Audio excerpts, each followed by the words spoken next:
জনপ্রিয় ভারতীয় reality show Indian আইডলের এবারের অডিশনে অংশ নিয়েছেন বাংলাদেশি গায়ক জাহিদ অন্তু। কলকাতার বাছাই পর্বে তিনি উত্তীর্ণ হন, তবে শেষ পর্যন্ত ভাগ্য তার সহায় হয়নি। বাছাইয়ের তৃতীয় ধাপ থেকে বাদ পড়েছেন তিনি। বিষয়টি নিশ্চিত করেছেন অন্তু নিজেই।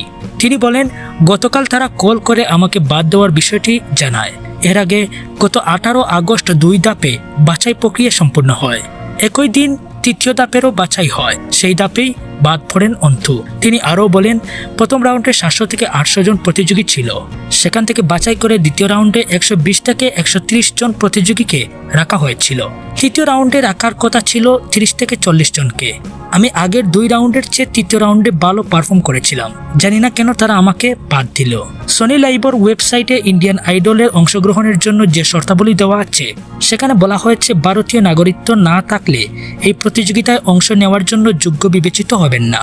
এর আগে জাহিদ অন্তু জানান, ইন্ডিয়ান আইডলের অংশ নিতে কলকাতায় যাননি তিনি, গিয়েছিলেন ব্যক্তিগত কাজে। পরে জানতে পারেন সেখানে এর অডিশন হচ্ছে। তবে সেখানকার এক প্রতিযোগীর উৎসাহে তিনি আয়োজনটিতে অংশ নেন।